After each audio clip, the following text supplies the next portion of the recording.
नमस्कार। आज हम इस वीडियो में सुनेंगे मार्गशीर्ष महात्म कथा का 8वां अध्याय, जिसमें उन दोनों भाइयों के द्वारा यमदूत से पूछने पर कर्मों का फल क्या होता है उसके बारे में विस्तृत रूप से बताया गया है। तो आइए विघ्नहर्ता श्री गणेश का नाम लेकर इस कथा को सुनते हैं। उन दोनों भाइयों के पूछने पर यमदूत कहने लगे कि तुम्हारी बड़ी सुंदर वार्ता पूछी है, यद्यपि मैं पराधीन हूँ, फिर भी तुम्हारे स्नेहवश अपनी बुद्धि के अनुसार बतलाता हूँ।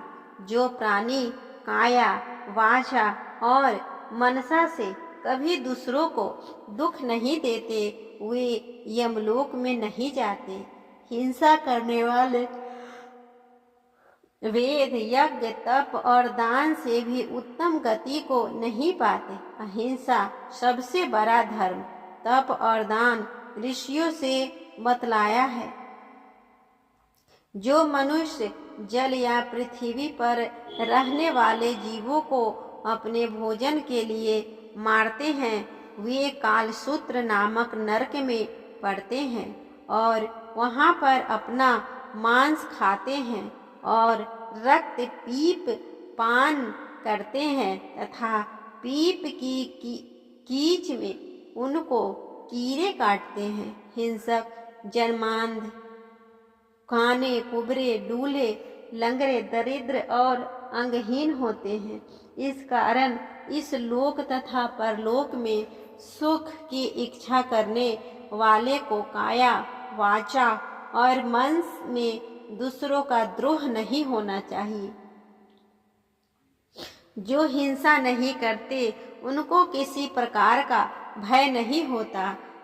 जिस तरह सीधी और टेढ़ी दोनों प्रकार की बहने वाली नदियां समुद्र में ही मिल जाती है, वैसे ही सर्वधर्म अहिंसा में प्रवेश कर जाते हैं। ब्रह्मचारी, गृहस्थ, वानप्रस्थी तथा यति सभी अपने अपने धर्म का पालन करने और जितेंद्रिय रहने से ब्रह्मलोक को प्राप्त करते हैं। जो जलाशय आदि बनाते हैं और सदैव 5 यज्ञ करते हैं, वे यमपुरी में नहीं जाते।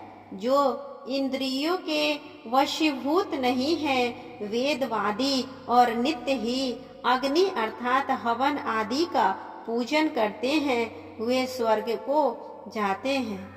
युद्ध भूमि में जो सूरवीर मर जाते हैं, वे सुरलोक को प्राप्त होते हैं।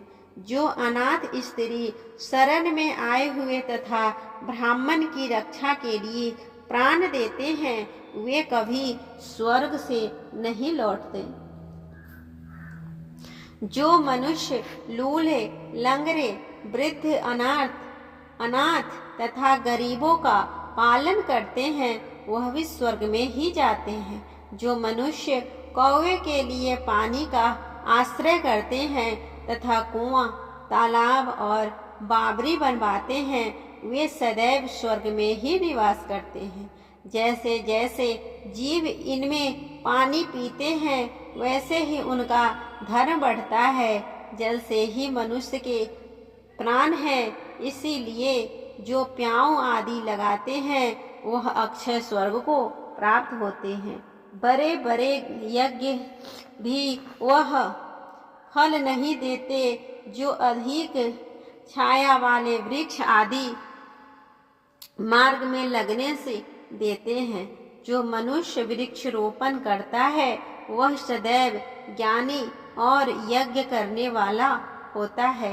जो अच्छे फल और अच्छी छाया वाले मार्ग के वृक्षों को काटता है, वह नरकगामी होता है। तुलसी का पौधा लगाने वाला सब पापों से छूट जाता है। जिस घर में तुलसी वन है, वह घर तीर्थ के समान है। और जिस घर में कभी यमदूत नहीं जाते, तुलसी की सुगंध से पितरों का चित्त आनंदित हो जाता है और वे विमान में बैठकर विष्णु लोक को जाते हैं। नर्मदा नदी का दर्शन, गंगा का स्नान और तुलसी दल का स्पर्श, यह सब बराबर बराबर फल देने वाले हैं। हर एक द्वादशी को ब्रह्मा भी तुलसी का पूजन करते हैं। रत्न, सोना, फूल तथा मोती की माला के दान का इतना पुण्य नहीं जितना तुलसी की माला के दान का है।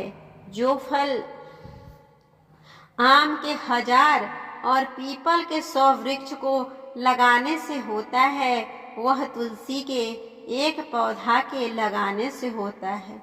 पुष्कर आदि तीर्थ, गंगा आदि नदी, वासुदेव आदि देवता सभी तुलसी में वास करते हैं। जो एक बार, 2 या 3 बार रेवा नदी से उत्पन्न शिव मूर्ति की पूजा करता है, वह इस स्फुटिक रत्न के पत्थर से आप निकले हुए तीर्थ में, पर्वत या वन में रखी हुई शिव की मूर्ति की पूजा करता है और सदैव ओम नमः शिवाय मंत्र का जाप करता है। यमलोक की कथा भी नहीं सुनता। प्रसंग, शत्रुता, अभिमान से शिव पूजा के समान पापों को नष्ट करने वाला तथा कीर्ति देने वाला